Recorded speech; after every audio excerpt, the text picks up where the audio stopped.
بسم الله الرحمن الرحيم. الحمد لله نحمده ونستعينه ونستغفره ونؤمن به ونتوكل عليه ونعوذ بالله من شرور أنفسنا ومن سيئات أعمالنا. من يهده الله فلا مضل له ومن يضلله فلن تجد له وليا مرشدا. أما بعد فقال الله تبارك وتعالى: أعوذ بالله من الشيطان الرجيم. بسم الله الرحمن الرحيم. وقل رب أعوذ بك من همزات الشياطين وأعوذ بك رب أن يحضرون.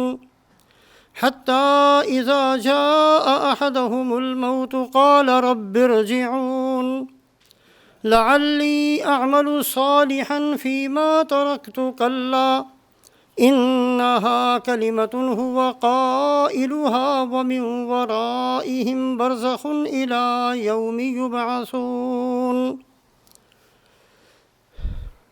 وقال رسول الله صلى الله عليه وسلم: رأيت ليلة أسري بي رجالا تقرض شفاههم بمقاريض من نار فقلت: من هؤلاء يا جبرائيل؟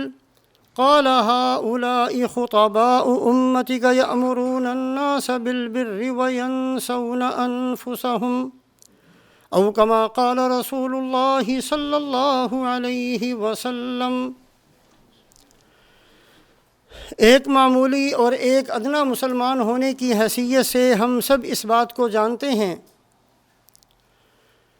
کہ سرکار دو عالم رحمۃ للعالمین شفیع المذنبین سید الانبیاء والمرسلین حضرت محمد صلی اللہ علیہ وسلم کو اللہ پاک نے وہ عزتیں، وہ عظمتیں، وہ بلندیاں، وہ رفعتیں، وہ شانیں نصیب فرمائی ہیں کہ کوئی بھی نبی اور رسول ان میں آپ کا شریک نہیں ہے، نہ ہی کوئی بڑے سے بڑا فرشتہ ان صفات میں آپ کا شریک ہے. اس امت کے بہت سارے لوگوں نے خصائص آپ صلی اللہ علیہ وسلم کی وہ خصوصیات جو صرف آپ کو اللہ کی طرف سے دی گئی ہیں اس پر کتابیں لکھی ہیں. ان بہت ساری خصوصیات میں سے، ان بہت ساری عظمتوں اور شانوں اور بلندیوں کے اندر سے ایک رسول پاک علیہ الصلاۃ والسلام کا جسمانی طور پر معراج کا سفر ہے. یہ کسی بھی اور بندے کو نصیب نہیں ہوا. اس مبارک سفر کے اندر 4 باتیں بہت ہی اہم ہیں. ایک بات تو اس مبارک سفر کی تفصیلات. یہ مبارک سفر رسول پاک علیہ الصلاۃ والسلام کے اعلان نبوت کے 11ویں سال ہوا. جب آپ کو نبوت ملتی ہے تو آپ صلی اللہ علیہ وسلم 3 سال تک خفیہ طریقے سے دعوت دیتے ہیں. اس کے بعد پھر 4 سال ایسے ہیں جس میں علی الاعلان کھلم کھلا لوگوں کو کلمے کی اور دین کی دعوت دی گئی، جس کا نتیجہ یہ تھا کہ سارے کے سارے مکے والے آپ کے بھی اور آپ کے ماننے والوں کے بھی خلاف ہو گئے. ہر طرح سے ستاتے تھے، تکلیفیں پہنچاتے تھے، جھٹلاتے تھے، مارتے تھے، بہت کچھ جو ان سے ہوتا تھا وہ کیا کرتے تھے.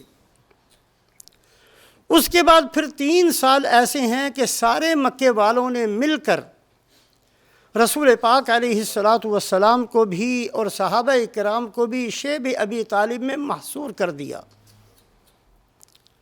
مکے والوں میں سے کسی کو اجازت نہیں تھی کہ ان کے ساتھ بات چیت کر سکے، ان کے ساتھ لین دین کر سکے، ان کو کوئی چیز پہنچا سکے یا ان کا حال احوال بھی پوچھ سکے.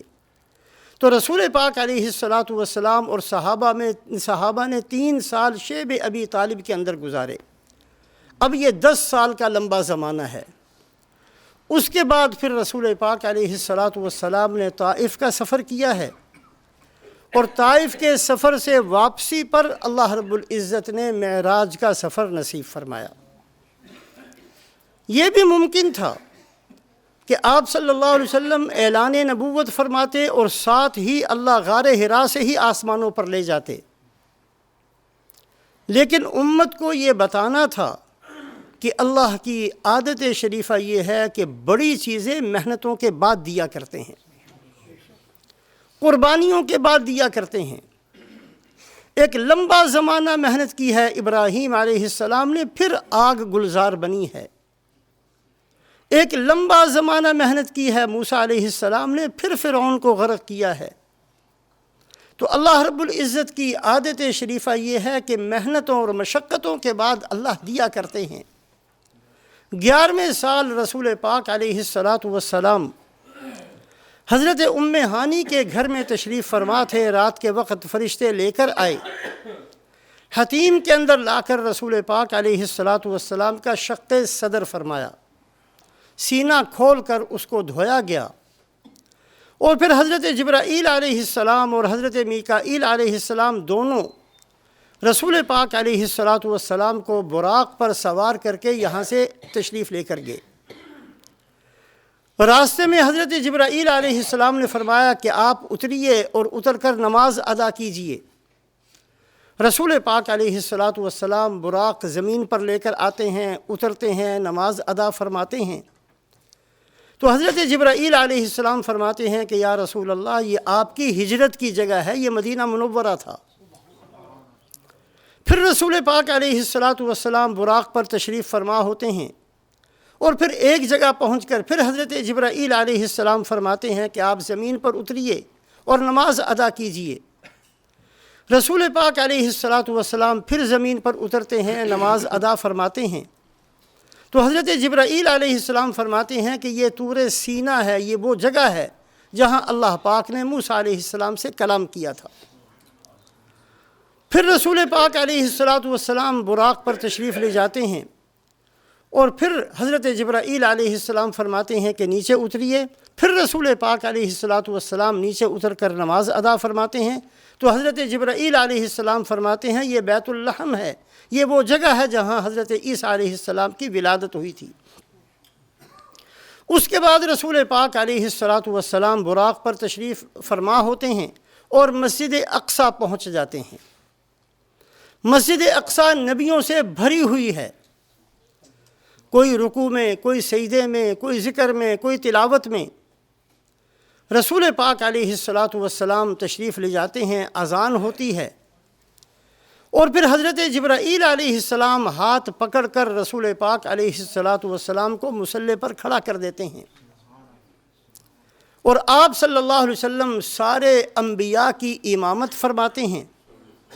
اور روایات کے اندر آتا ہے کہ اللہ پاک نے آسمانوں پر جتنے فرشتے تھے یا زمینوں پر جتنے فرشتے تھے سب کو بھی حکم دیا کہ جاؤ اور اس وقت رسول پاک علیہ السلام کی اقتداء میں نماز ادا کرو۔ اب رسول پاک علیہ السلام نماز سے فارغ ہوئے، انبیاء علیہم الصلوات و تسلیمات کا تعارف حضرت جبرائیل علیہ السلام نے کروایا، اور پھر انبیاء علیہم الصلوات و تسلیمات کے خطبات، ان کی تقریریں شروع ہوئیں۔ حضرت آدم علیہ السلام نے سب سے پہلے تقریر فرمائی کہ اللہ کا مجھ پر بڑا احسان ہے، اللہ نے مجھے ساری انسانیت کا باپ بنایا، اللہ نے مجھ سے نبوت کو شروع کیا، اللہ رب العزت نے مجھے جنت کے اندر پیدا فرمایا، میرے اوپر بڑے احسانات کیے۔ حضرت ابراہیم علیہ السلام خطبہ دیتے ہیں، اللہ پاک کا مجھ پر بڑا احسان ہے، مجھے اپنا خلیل بنایا، میرے لیے آگ کو گلزار کیا، مجھے بہت اونچا مقام اور مرتبہ نصیب فرمایا۔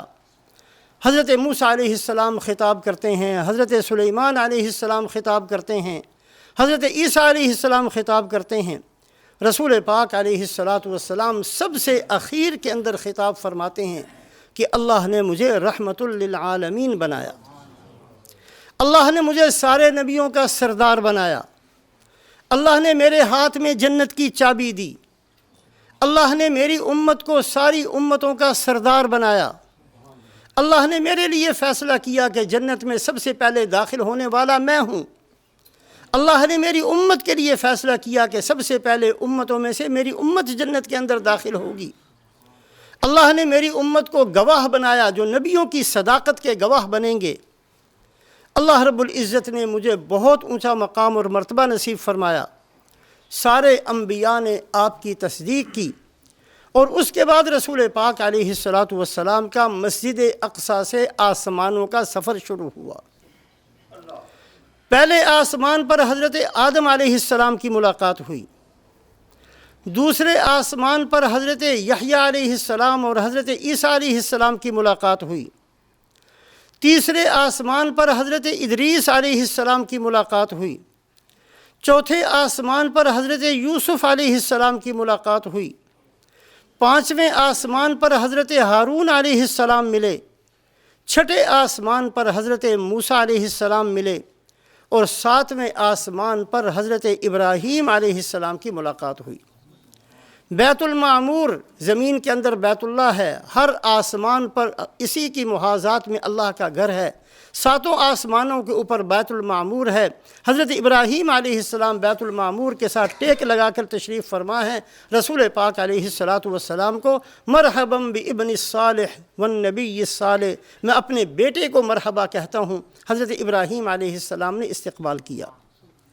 رسول پاک علیہ الصلاۃ والسلام وہاں سے سدرۃ المنتہا پر تشریف لے گئے۔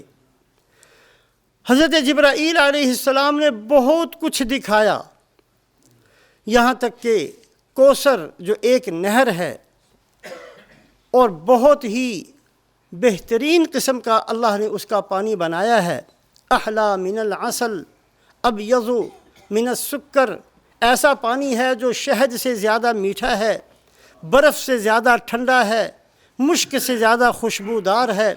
جو اس کو ایک دفعہ پی لیتا ہے اس کو کبھی بھی پیاس نہیں لگتی۔ حضرت جبرائیل علیہ السلام نے فرمایا کہ اللہ پاک نے جو آپ کو بہت ساری خصوصیات عطا فرمائی ہیں، ان میں سے ایک انا اعطیناک الکوثر، یہ حوض کوثر بھی ہے جو اللہ نے آپ کو دیا ہے۔ تو رسول پاک علیہ الصلاۃ والسلام ساتوں آسمان اور سدرۃ المنتہا اور کوثر ان سب سے فارغ ہوئے۔ تو پھر حضرت جبرائیل علیہ السلام فرمانے لگے اس سے آگے کا سفر آپ نے اکیلے نہیں کرنا ہے، اس کے بعد میری مجال نہیں ہے کہ میں آپ کے ساتھ چل سکوں۔ رسول پاک علیہ الصلاۃ والسلام پھر اکیلے تشریف لے جاتے ہیں۔ یہ سفر کتنا لمبا تھا، اس سفر کے اندر کیا کچھ پیش آیا، اس سفر کے اندر کیا ہوا، ان میں سے ہم کسی چیز کو نہیں جانتے۔ 4 باتیں ہیں معراج کے سفر کے اندر۔ ایک تو سفر کی تفصیلات، دوسری اس سفر کے اندر خصوصیات جو رسول پاک علیہ السلام اور اللہ کا درمیان کا معاملہ ہے۔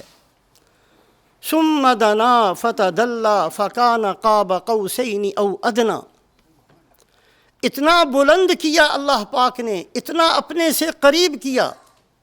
فکان قاب قوسین، قاب قوسین یا عربی زبان کے اندر اس زمانے کے اندر ایک محاورہ ہوتا تھا، قاب قوسین، اور یہ اس وقت کہا جاتا تھا جب 2 قبیلے آپس میں لڑا کرتے، اور لڑتے لڑتے جب تھک جاتے، سال ہا سال ان کی لڑائیاں گزر جاتیں، پھر ان میں سے کوئی بندے پیدا ہوتے کہ اللہ کے بندوں کیوں آپس میں ایک دوسرے کو قتل کرتے ہو، کیوں مارتے ہو، کیوں خون بہاتے ہو، صلح کر لو۔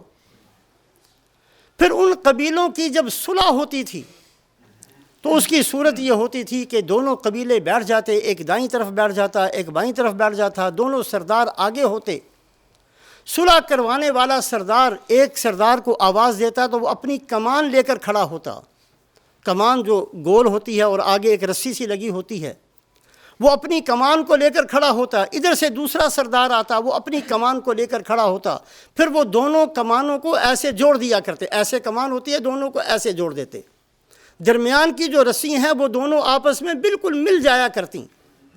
قاب کہتے ہیں اس کمان کی کنارے کو، فکان قاب قوسین، ان دونوں کمانوں کے کنارے مل جایا کرتے، اور رسی جو آپس میں ہوتی درمیان میں ہوتی ہے وہ دونوں کی بالکل جڑ جایا کرتی۔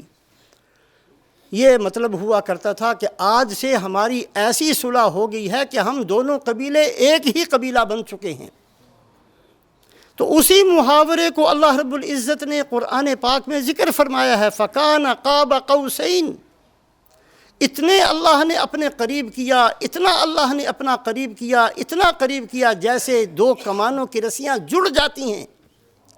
فَكَانَ قَابَ قَوْسَيْنِ او ادنا، پھر اللہ فرماتے ہیں کہ نہیں، یہ صرف تم جہاں تک تم سمجھ سکتے ہو وہاں تک نہیں، او ادنا، ہم نے تو اس سے بھی کہیں زیادہ قریب کیا۔ وہ قرب کیا تھا، وہ ساتھ کیا تھا، وہ راز و نیاز کی باتیں کیا تھی، وہ اللہ پاک نے کیا کچھ کہا اور کیا کچھ سنا، ان چیزوں کو ہم نہیں جانتے۔ اللہ پاک نے اتنا رسول پاک علیہ السلام کو اپنے سے قریب کیا۔ تو ایک تو ہے سفر معراج کی تفصیلات، دوسری چیز ہے سفر معراج کی وہ خاص چیزیں جو اللہ اور اللہ کے نبی کو پتہ ہے، کسی کو نہیں پتہ، تیسری وہ چیز وہ ہے جو اللہ پاک نے اس مبارک سفر کے اندر رسول پاک علیہ السلام کو بطور خصوصیت اس امت کے لیے نصیب فرمائی۔ بہت خاص طریقے سے اس امت کو نمازیں سفر معراج کے اندر ملیں۔ قرآن پاک کی 6 آیتیں ایسی ہیں، پورا قرآن زمین پر اترا ہے، 6 آیتیں ایسی ہیں جو اللہ نے سفر معراج کے اندر دیں۔ سیرت لکھنے والے بتاتے ہیں کہ 8 چیزیں ایسی ہیں جو اللہ رب العزت نے خصوصیت کے ساتھ اس مبارک سفر میں اس امت کے لیے رسول پاک علیہ السلام کو بطور تحفہ اور بطور عطیہ کے نصیب فرمائیں۔ 50 نمازیں دیں اس امت کے لیے۔ اب رسول پاک علیہ السلام ان تحفوں کو لے کر جب واپس تشریف لا رہے ہیں، 7ویں آسمان سے گزرے، حضرت ابراہیم علیہ السلام سے دوبارہ ملاقات ہوئی۔ ابراہیم علیہ السلام نے فرمایا کہ اپنی امت کو میرا سلام کہنا اور اپنی امت سے کہہ دینا کہ جنت ایک چٹیل میدان ہے، یہاں محلات کچھ نہیں ہیں، باغات کچھ نہیں ہیں، چٹیل میدان ہے، بناتے تم زمین پر ہو پھر وہ بنتے ہیں۔ ایک دفعہ سبحان اللہ زمین پر کہا جائے گا، اس کا درخت اللہ جنت کے اندر لگا دیں گے۔ اللہ پاک دنیا کے اندر جو اعمال ہوتے ہیں ان اعمال کے مطابق جنت کی تعمیر ہوتی ہے۔ اللہ نے جنت کو چٹیل میدان بنایا ہے۔ ہر انسان کی اپنی مرضی ہے، اپنی جنت کے اندر جتنے چاہے محل بنا لے، اپنی جنت کے اندر جتنے چاہے درخت لگا لے۔ ایک دفعہ سبحان اللہ کہنے سے اللہ جنت کے اندر ایک درخت لگا دیتے ہیں۔ ایک آدمی اگر کسی اپنے مسلمان بھائی کی عیادت کے لیے جائے، بیمار ہے، بیمار پرسی کے لیے جائے، تو ایک فرشتہ کھڑے ہو کر اعلان کرتا ہے کہ طبت وطاب ممشاک وتبوأت من الجنت منزلا، تو نے بڑا اچھا کام آج کیا ہے، اور صرف تیری اس ملاقات پر اللہ نے تیرے لیے جنت میں ایک محل بنا دیا۔ جنت چٹیل میدان ہے، اعمال زمین پر ہوتے ہیں، اس کے نتائج اسی صورت میں اللہ پاک جنت کے اندر محلات اور باغات کو بناتے ہیں۔ پھر رسول پاک علیہ السلام 6 آسمان پر تشریف لائے۔ حضرت موسیٰ علیہ السلام نے پوچھا اللہ نے کیا دیا؟ جی اللہ نے یہ چیزیں میری امت کے لیے دیں۔ فرمایا واپس جاؤ، میری امت 2 نمازیں بھی نہیں پڑھتی تھی، آپ کی امت نے نہیں پڑھنی 50 نمازیں، واپس جائیں، ان کو کم کروا کے لائیں۔ اب رسول پاک علیہ السلام واپس تشریف لے گئے۔ اللہ نے 50 کی 45 کر دیں، پھر موسیٰ علیہ السلام نے بھیجا، اللہ نے 45 کی 40 کر دیں، پھر موسیٰ علیہ السلام نے بھیجا، اللہ نے 40 کی 35 کر دیں، پھر موسیٰ علیہ السلام نے بھیجا، اللہ نے 35 کی 30 کر دیں، پھر بھیجا، 30 کی 25 ہوئیں، پھر بھیجا، 25 کی 20 ہوئیں، پھر بھیجا، 20 کی 15 ہوئیں، پھر بھیجا، 15 کی 10 ہوئیں، پھر بھیجا، 10 کی 5 ہو گئیں، پھر بھی کہا کہ دوبارہ پھر جائیں۔ آپ کی امت نے 5 بھی نہیں پڑھنی۔ اب رسول پاک علیہ السلام نے فرمایا کہ نہیں، اب مجھے تو جاتے ہوئے شرم آتی ہے، میں بہت دفعہ جا چکا۔ تو اللہ پاک نے فرشتے کو حکم دیا کہ اعلان کر دو کہ میں نے 50 لکھی تھی، اجر 50 ہی کا دوں گا، پڑے گی آپ کی امت 5، لیکن میں نے جو لکھ دیا تھا میرے خزانے سے 50 ہی کا بدلہ دیا جائے گا۔ اور پھر صرف نمازوں کا نہیں بلکہ میں لکھ دیتا ہوں من جاء بالحسنۃ فلہ 10 امثالھا، کہ جو آدمی کوئی بھی ایک نیکی کرے گا میں 10 کے برابر اس کو بدلہ دوں گا۔ تو 3 چیزیں ہو گئیں اس مبارک سفر کی تفصیلات، اس مبارک سفر کی وہ خصوصیات جو اللہ اور اللہ کے نبی کے درمیان میں ہیں، اس مبارک سفر کے اندر وہ عطایا، وہ تحائف جو اس امت کو ملے، اور چوتھی چیز جو بہت ہی اہم ہے اور ہم سب نے بار بار اس پر غور کرنا ہے، وہ یہ ہے کہ رسول پاک علیہ الصلاۃ والسلام اس معراج کے سفر کے اندر عالم برزخ کے اندر بھی تشریف لے گئے۔ ہر انسان 4 جہانوں سے گزرتا ہوا جنت میں یا جہنم میں پہنچتا ہے۔ ہم سب عالم ارواح کے اندر تھے، آج سے 100 سال پہلے ہم میں سے کوئی دنیا میں نہیں تھا، ہم سب کے سب عالم ارواح میں تھے۔ قیامت تک جتنے لوگوں نے آنا ہے وہ سب عالم ارواح کے اندر ہیں۔ عالم ارواح ایک عالم ہے، ایک جہان ہے، جس جہان کے اندر اللہ نے قیامت تک آنے والے تمام انسانوں کی روحوں کو جمع کیا ہے۔ ہر روح نے اپنے اپنے وقت پر جو اللہ نے اس کے لیے لکھ دیا اور بنا دیا، اس زمانے کے اندر اس نے زمین پر آنا ہے اور اپنے وجود کے ساتھ زمین کے اندر زندگی گزارنی ہے۔ ایک ہے عالم ارواح، ایک ہے عالم دنیا جس کے اندر آج ہم سب جی رہے ہیں۔ ہم میں سے کوئی 50 سال پہلے آیا ہے، کوئی 60 سال پہلے آیا ہے، کوئی 10 سال پہلے آیا ہے، کوئی 20 سال پہلے آیا ہے، اسی طریقے سے کسی نے کل جانا ہے، کسی نے پرسوں جانا ہے۔ یہ عالم دنیا ہے جس کے اندر ہماری زندگی گزر رہی ہے۔ اس زندگی کے ختم ہوتے ہی تیسرا جہان ہے عالم برزخ، جہاں انسان وہاں پہنچ جاتا ہے مرتے ہی، اور اس کی دو قسمیں ہیں، ایک سجین ہے، ایک علیین ہے۔ سجین وہ بدبودار جگہ ہے، وہ اندھیری جگہ ہے جس کے اندر سخت قسم کا اندھیرا اور سخت قسم کی بدبو ہے۔ یہاں برے لوگوں کی روحوں کو جا کر قید کر دیا جاتا ہے۔ اور علیین وہ مبارک جگہ ہے، وہ پاکیزہ جگہ ہے، وہ خوشبودار جگہ ہے، وہ بہترین جگہ ہے جہاں اللہ پاک اپنے نیک بندوں کی روحوں کو وہاں پہنچا دیتے ہیں۔ کلا ان کتاب الابرار لفی علیین وما ادراک ما علیون کتاب مرقوم یشہدہ المقربون۔ اللہ نے بہت اونچا جہان بنایا ہے علیین، نیک لوگوں کی روحیں وہاں پہنچ جاتی ہیں۔ یہ ہے عالم برزخ۔ اور اس کے بعد عالم حشر ہے، پھر جنت ہے یا جہنم ہے۔ 4 جہانوں سے ہر بندے نے گزرنا ہے۔ رسول پاک علیہ الصلاۃ والسلام اس مبارک سفر کے اندر، سفر معراج کے اندر عالم برزخ کو بھی دیکھا۔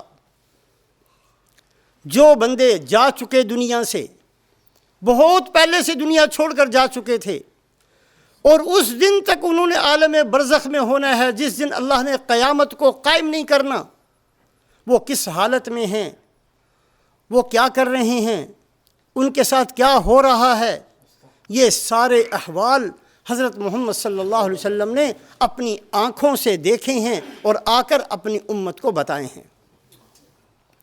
ایک نہیں، بہت سی احادیث طیبہ ہیں۔ سفر معراج آپ صلی اللہ علیہ وسلم کی خصوصیت ہے۔ ہم اس کو عظمت اور شان کے ساتھ سنیں گے بھی، سنائیں گے بھی، لیکن اس کا ہمارے ساتھ تو کوئی تعلق نہیں۔ اللہ نے اپنے نبی کو جو عزت اور جو مقام اور مرتبہ دیا، ہم بڑی عظمت کے ساتھ اس کو سنتے سناتے ہیں، لیکن وہ ہمارے ساتھ نہیں ہے، وہ اللہ اور اللہ کے نبی کا معاملہ ہے۔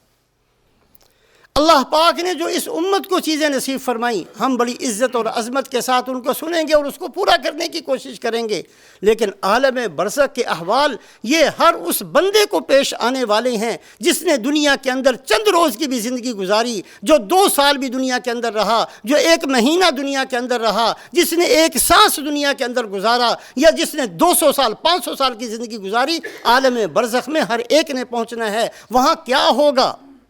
وہاں معاملہ حسن کے ساتھ نہیں ہے، وہاں معاملہ مال کے ساتھ نہیں ہے، وہاں یہ نہیں پوچھا جائے گا کتنے مکان چھوڑ کر آئے ہو، وہاں یہ نہیں پوچھا جائے گا کتنا مال چھوڑ کر آئے ہو، وہاں یہ نہیں پوچھا جائے گا کتنی اولاد تھی، تمہارے رشتہ دار تمہارے ساتھ کیسا معاملہ، ان میں سے کوئی چیز نہیں پوچھی جائے گی۔ وہاں کس بندے کے ساتھ کیا ہوتا ہے، یہ عالم برزخ کے احوال ہیں جو سفر معراج کے اندر حضرت محمد صلی اللہ علیہ وسلم نے اپنی مبارک آنکھوں کے ساتھ دیکھے ہیں اور پھر آ کر اپنی امت کو بتائے ہیں، تاکہ ہم ان تمام گناہوں سے آج بچ سکیں۔ کل بچنے کا کوئی فائدہ نہیں، آج بچ سکیں۔ رسول پاک علیہ الصلاۃ والسلام ارشاد فرماتے ہیں، رأیت لیلۃ اسری بی، اس رات جس رات مجھے معراج کروایا گیا میں نے اپنی آنکھوں سے دیکھا۔ کیا دیکھا؟ رجالا تقرض شفاہہم بمقاریض من نار، میں نے بہت سے بندے دیکھے آگ کی قینچیوں سے ان کے ہونٹ کاٹے جا رہے ہیں۔ اس مصیبت کے اندر میں نے ان کو دیکھا، فرشتہ آگ کی قینچی سے ان کے ہونٹ کو کاٹتا ہے، وہ ہونٹ کٹ کر نیچے گرتا ہے، دوبارہ پھر اٹھ کر اسی کے ساتھ لگ جاتا ہے، وہ پھر دوبارہ کاٹتا ہے، پھر وہ نیچے گرتا ہے، پھر ہونٹ دوبارہ اس کے ساتھ لگتا ہے۔ یہی عذاب مسلسل اس کو ہو رہا ہے، ایک لمحے کی اس کو فرصت نہیں ملتی، ایک منٹ کے لیے فرشتہ اس کو نہیں چھوڑتا۔ فرشتہ ہونٹوں کے کاٹنے پر لگا ہوا ہے، اور وہ ہونٹ ہیں کہ نیچے گرتے ہی دوبارہ آ کر پھر اس کو لگ جاتے ہیں اور چپک جاتے ہیں۔ یہی سزا اس کو ملتی چلی جا رہی ہے۔ قلت من ہؤلاء یا جبرائیل، میں نے کہا اے جبرائیل یہ کون سے بندے ہیں، کون ہیں یہ لوگ، یہ کون بندے ہیں، اتنی سخت سزا ان کو دی جا رہی ہے۔ ان کا ہونٹ ایک دفعہ نہیں کٹتا ہے، گرتا ہے، پھر لگتا ہے، پھر کٹتا ہے، پھر گرتا ہے، پھر لگتا ہے۔ من ہؤلاء یا جبرائیل، اے جبرائیل یہ کون لوگ ہیں؟ فرمایا ہؤلاء خطباء امتک یأمرون الناس بالبر وینسون انفسہم۔ اے محمد صلی اللہ علیہ وسلم کوئی اور نہیں، یہ آپ کی امت کے خطیب لوگ ہیں، یہ آپ کی امت کے وہ بڑے بڑے لیڈر ہیں جو دوسروں کو کہتے تھے، خود عمل نہیں کرتے تھے۔ ہر ایک کو کہنا ایمانداری کے ساتھ چلو، خود سب سے بڑا بے ایمان بن کر زندگی گزارنا۔ ہر ایک کو کہنا سچ بولو، خود جھوٹ بولتے چلے جانا۔ ہر ایک کو کہنا اچھی زندگی گزارو، خود ساری خیانتیں کرتے چلے جانا۔ لوگوں کو اچھی باتوں کا حکم کرنا، اپنے آپ کو بھول جانا، نہ دن میں اپنے آپ کو یاد کرنا، رات کے وقت اپنے آپ کو یاد کرنا، نہ اپنی قبر کو سوچنا، نہ اپنے حشر کو سوچنا، ایسے ہی جانور کی طرح زندگی گزارتے چلے جانا۔ یہ آپ کی امت کے وہ خطیب لوگ ہیں، یہ آپ کی امت کے وہ بڑے اور لیڈر لوگ ہیں جو دوسروں کے ٹھیکیدار بنتے تھے۔ کبھی انہوں نے اپنی جان کو نہیں دیکھا، خود کتنا عمل ہے کبھی انہوں نے نہیں سوچا۔ خود بدترین لوگ تھے لیکن دوسروں کے سامنے پتہ نہیں کیا سے کیا بنتے تھے۔ ہؤلاء خطباء امتک یأمرون الناس بالبر وینسون انفسہم، لوگوں کے لیے سارا دین تھا، ان کے سامنے ساری باتیں لوگوں کے لیے، لوگ اچھے نہیں ہیں، لوگ اچھے نہیں ہیں، لوگ اچھے نہیں ہیں، یہی گردان ہر وقت کرتے رہتے ہیں۔ عادت ہے بہت سارے لوگوں کی، دکاندار اچھا نہیں، لیڈر اچھا نہیں، مولوی اچھا نہیں، نمازی اچھا نہیں، فلانا اچھا نہیں، مسجد والے اچھے نہیں۔ او بھائی سب کو چھوڑو، قیامت میں یہ پوچھا جائے گا تو کتنا کا اچھا ہے؟ کسی کا سوال ہم سے نہیں ہونا۔ لست علیہم بمسیطر، اللہ اپنے نبی کو فرماتے ہیں جو دنیا کی اصلاح کے لیے آئے، جو انسانیت کو انسانیت سکھانے کے لیے آئے، جو انسان کو انسان بنانے کے لیے آئے۔ کیا محمد صلی اللہ علیہ وسلم آپ نے صرف بتانا ہے کہ آپ ان کے ٹھیکیدار نہیں ہیں؟ ہم ٹھیکیدار بنتے ہیں ہر ایک کے، ہم ذمہ دار بنتے ہیں ہر ایک کے، ہر ایک کو ٹھیک دیکھنا چاہتے ہیں، لیکن اپنے گریبان پر منہ ڈال کر دیکھنے کی عادت ہمیں نہیں ہے۔ تو رسول پاک علیہ الصلاۃ والسلام نے برزخ کو دیکھا ہے، برزخ کو، سفر معراج میں برزخ کو دیکھا اور برزخ کے بہت سے احوال کو بیان کیا۔ دوسری حدیث پاک ابو داؤد شریف کی ہے، رسول پاک علیہ الصلاۃ والسلام فرماتے ہیں لما عرج بی ربی، جب میرے رب نے مجھے زمین سے اٹھا کر معراج کا سفر کروایا تو میں نے کیا دیکھا؟ مررت بقوم لہم اظفار من نحاس، میں ایسے لوگوں کے پاس سے گزرا ہوں جن کے ناخن تانبے کے تھے، تانبے کے ناخن، یخمشون وجوہہم وصدورہم، جو اپنے ہی ناخنوں سے اپنے چہرے کو نوچتے ہیں، وہ ناخن اپنے چہرے میں دباتے ہیں، جب وہ گوشت کے اندر چلا جاتا ہے پھر نوچتے ہیں، سارا گوشت ٹکڑے ٹکڑے ہو کر چہرے سے نیچے گر جاتا ہے، پھر وہی ناخن اپنے سینے میں گاڑ لیتے ہیں، پھر کھینچتے ہیں اور سارے سینے کی کھال پھٹ کر نیچے گر جاتی ہے۔ جب سینے کو نوچتے ہیں تو چہرہ ٹھیک ہو جاتا ہے، پھر چہرے کو نوچتے ہیں تو سینہ ٹھیک ہو جاتا ہے، پھر سینے کو نوچتے ہیں تو چہرہ، اسی طریقے سے مسلسل اسی مصیبت میں پھنسے ہوئے ہیں۔ قلت من ہؤلاء یا جبرائیل، اے جبرائیل یہ کون لوگ ہیں؟ چہرے پر پھنسی نکل جائے تو کتنا بدنما ہو جاتا ہے چہرہ، کتنی لوگ کوششیں کرتے ہیں کہ چہرے کا داغ مٹ جائے، کتنے پیسے خرچ کیے جاتے ہیں، وہ چہرے کو نوچیں گے، چہرے کو اتنا نوچیں گے کہ ہڈیاں نظر آنی شروع ہو جائیں گی، وہ سینوں کو نوچیں گے اتنا کہ سینے کی ہڈیاں نظر آنی شروع ہو جائیں گی۔ من ہؤلاء یا جبرائیل، اے جبرائیل یہ کون لوگ ہیں؟ تو حضرت جبرائیل علیہ السلام نے فرمایا یا رسول اللہ یہ وہ لوگ ہیں جو لوگوں کی عزتوں سے کھیلتے تھے، جہاں بیٹھے اس کی بات کی، اس کے گھر کی بات کی، کسی کی بیٹی کی بات شروع کر دی، کسی کی بیوی کی بات شروع کر دی، کسی کے بیٹے کی شروع کر دی. ان کو کوئی کام ہی نہیں تھا اس کے علاوہ. ہر وقت غیبت کرنا، ہر وقت لوگوں کی عزتوں سے کھیلنا، ہر وقت لوگوں کی پگڑیاں اچھالنا، فلانا ایسا، فلانا ایسا، فلانے کا گھر ایسا، فلانے کا خاندان ایسا، فلانے کا سسرال ایسا، فلانے کے ماموں ایسے، فلانے کی خالہ. اللہ کے بندو تمہیں کیا مصیبت پڑی ہے؟ اس کے علاوہ کوئی کام نہیں. اس کے علاوہ اپنی موت کو کبھی یاد نہیں کرنا. میں کس لیے دنیا میں آیا ہوں کوئی سوچ کی فکر نہیں. میری کتنی زندگی گزر چکی ہے، کتنی باقی بچی ہے، کبھی سوچا ان چیزوں کو؟ یقع الناس یقعون فی اعراض الناس، یہ وہ لوگ ہیں جو لوگوں کی عزتوں سے کھیلتے تھے. اس وجہ سے اللہ پاک نے یہ ان کو سزا دی ہے. رسول پاک علیہ الصلاۃ والسلام فرماتے ہیں پھر میں ایک اور قوم کے پاس سے گزرا. یہ ایسی بہت ساری روایات ہیں. معراج کا سفر مزے لے کر صرف سننے کا سفر نہیں ہے. معراج کے سفر کی اہمیت بہت زیادہ، لیکن ان میں سب سے اہم باب یہ ہے، اس لیے کہ اللہ کے نبی صلی اللہ علیہ وسلم نے آ کر اپنی امت کو بتایا کہ یہ چیزیں میں دیکھ کر آیا ہوں. میں نے اس حالت کے اندر ان لوگوں کو دیکھا ہے جو اس زمین پر جیسے تم ہو ویسے وہ تھے. جیسے آج تم زمین کے مالک ہو، زمین کے مالک بھی وہ تھے. زمین کے دعوے دار وہ تھے، زمین کے اقتدار والے وہ تھے، زمین کے چودھری وہ تھے. آج وہ ان حالتوں کے اندر ہیں. رسول پاک علیہ الصلاۃ والسلام نے فرمایا پھر میں ایک آدمی سے گزرا. میں نے دیکھا ایک آدمی کھڑا ہے، لکڑیوں کا بڑا گٹھا ہے، لکڑیاں اس کے اندر ہیں، اور وہ اس کو اٹھانا چاہتا ہے لیکن اس سے اٹھ نہیں سکتی. لکڑیاں بہت زیادہ ہیں، وزنی بہت ہیں. وہ بڑی کوشش کرتا ہے کہ اس کو اٹھا لے لیکن وہ اٹھا نہیں سکتا. لیکن دائیں بائیں دیکھتا ہے کہ اور لکڑیاں پڑی ہوئی ہیں، وہ ان کو بھی اٹھا کر اپنے گٹھے میں شامل کری جا رہا ہے.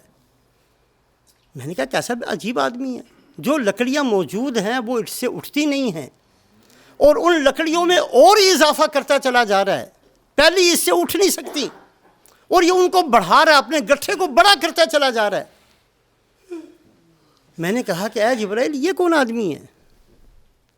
عقل مندی تو یہ ہے کہ اگر وہ گٹھا نہیں اٹھا سکتا تو اس کو کم کر لے، لیکن یہ ایسا بے وقوف آدمی ہے، اس سے اٹھتا نہیں ہے، اٹھانے کی کوشش میں لگا ہوا ہے اور اس کا علاج یہ کر رہا ہے کہ ان میں اور اضافہ کرتا چلا جا رہا ہے.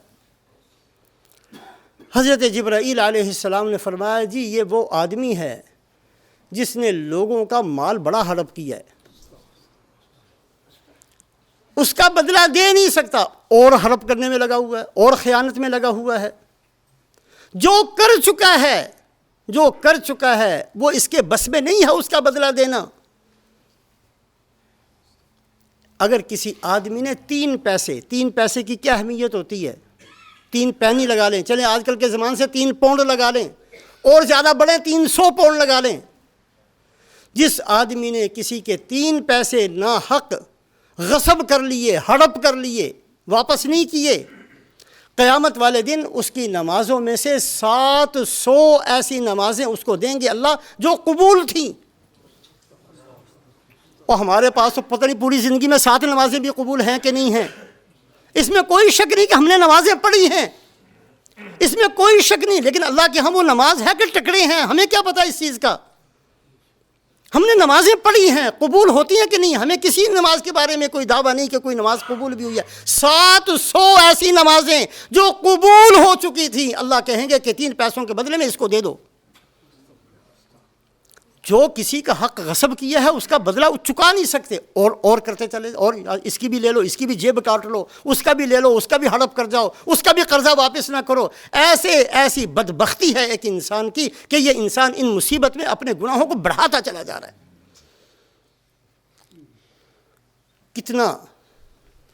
کتنا قابل رحم ہوگا قیامت والے دن وہ آدمی، کتنا اس پر غصہ آ رہا ہوگا لوگوں کو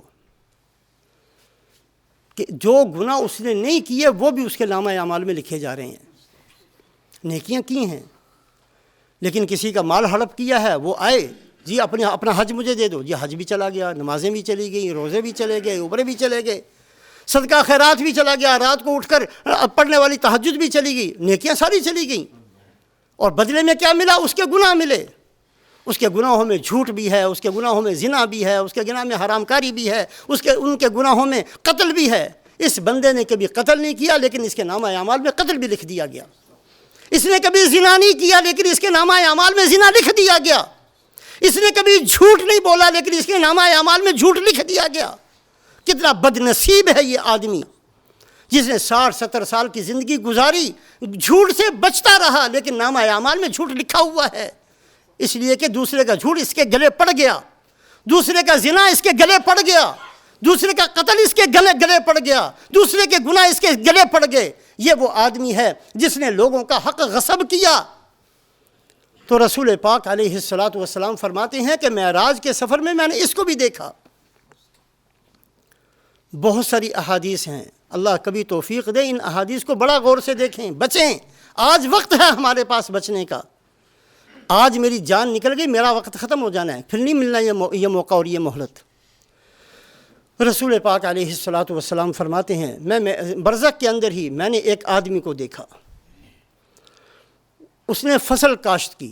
ابھی فصل کاشت کی تھی کہ وہ فصل تیار ہو گئی، جتنے ایک دانے کے 100 دانے بن گئے، وہ سارے کے سارے دانے اس نے پھر زمین کے اندر ڈال دیے، پھر ایک دانے کے 100 دانے بن گئے۔ وہ جتنی اس کی فصل تھی وہ اتنی تیزی سے بڑھتے بڑھتے ڈھیروں کے ڈھیر لگتے چلے جا رہے ہیں۔ میں نے کہا جبرائیل یہ کون ہے؟ اس کے پاس چھوٹی سی زمین تھی، میرے دیکھتے دیکھتے اس کے پاس زمین اور فصل اور ڈھیر اور کتنا غلہ اس کے پاس ہو گیا۔ فرمایا یا رسول اللہ یہ آپ کی امت کے وہ لوگ ہیں جنہوں نے دین کے لیے جان کو قربان کیا ہے۔ جب بندہ مرتا ہے اللہ فرشتوں کو کہہ دیتے ہیں اس کا نامہ اعمال بند کرو، اس کے اوپر مہر لگا دو اور اس کو خزانے کے اندر جمع کر دو، قیامت میں بدلہ دے دیں گے۔ جو شہید ہو کر دنیا سے جاتا ہے اللہ فرماتے ہیں کہ نہیں، اس کا نامہ اعمال بند نہ کیا جائے۔ ٹھیک ہے آج یہ نماز نہیں پڑھے گا لیکن تم اے فرشتے اس کی نمازیں لکھتے رہو، تم اس کا قرآن پڑھنا لکھتے رہو، تم اس کا حج کرنا لکھتے رہو، تم اس کا عمرہ کرنا لکھتے رہو، تم اس کے سارے نیک اعمال لکھتے رہو۔ اس کے نیک اعمال روز بروز دن بدن ہر لمحہ ہر گھڑی بڑھتے چلے جا رہے ہیں، حالانکہ یہ دنیا چھوڑ کر کب سے آ چکا ہے لیکن اس کے نامہ اعمال بند نہیں ہوئے، اس کا نامہ اعمال لکھا جا رہا ہے۔ فرشتہ اللہ کی طرف سے حکم ہے اس کو کہ اس کا کوئی عمل لکھنے سے رہ نہ جائے، جو زندگی میں کرتا تھا اس دن تک لکھتے رہو جس دن ہم اس کو قبر سے اٹھائیں گے اور اس کو بدلہ دیں گے۔ فرمایا رسول پاک علیہ الصلاۃ والسلام نے برزخ سے گزرتے ہوئے میں نے ایک محل دیکھا، بڑا حسین محل تھا، بڑا زبردست محل تھا، اور اس میں خوشبو ایسی آ رہی تھی جس نے سارے برزخ کو معطر کر دیا تھا۔ میں نے کہا جبرائیل یہ محل کس کا ہے؟ کہا یا رسول اللہ یہ فرعون کی جو بیٹی تھی اس کو جو کنگھی کرنے والی خادمہ تھی یہ اس کا محل ہے۔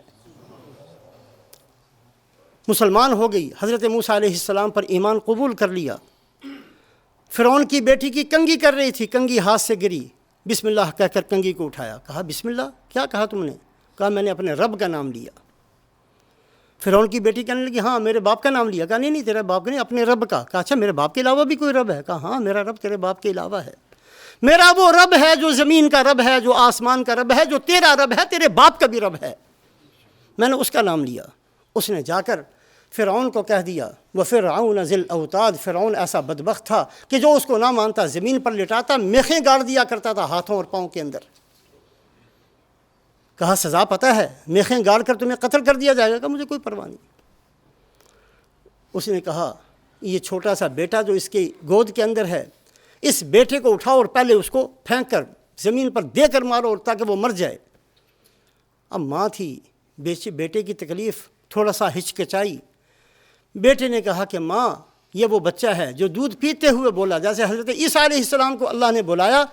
علامہ آلوسی فرماتے ہیں کہ 11 بچے اس زمین پر ایسے ہوئے ہیں جیسے حضرت عیسیٰ علیہ السلام نے بچپن کے اندر کلام کیا، 11 بچوں نے کلام کیا، ان میں سے یہ بچہ بھی تھا۔ انہوں نے کہا ماں دیکھنے میں یہ میخیں ہیں، اصل میں یہ جنت ہے، آجا آجا آجا۔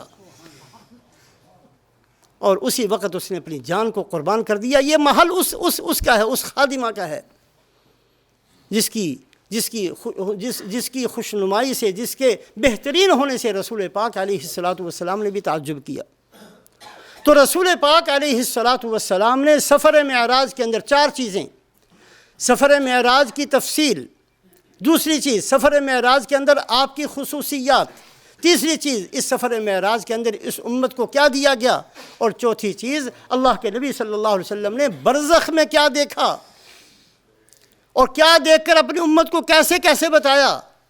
جو دنیا کے اندر آ کر جا چکے تھے، جنہوں نے اپنی اچھی یا بری زندگی گزار کر آخرت میں پہنچ چکے تھے، اللہ کے نبی نے ان کو دیکھا اور پھر ان کے احوال آ کر اپنی امت کو بتائے۔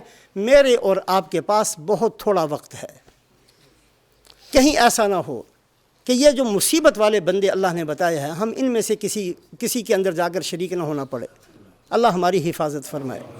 دنیا میں بھوکے رہ گئے کوئی بات نہیں، بغیر مکان کے رہ گئے کچھ نہیں ہوتا، اگر 2-3 جوڑوں کے ساتھ ہی ساری زندگی گزر گئی کوئی فرق نہیں پڑتا۔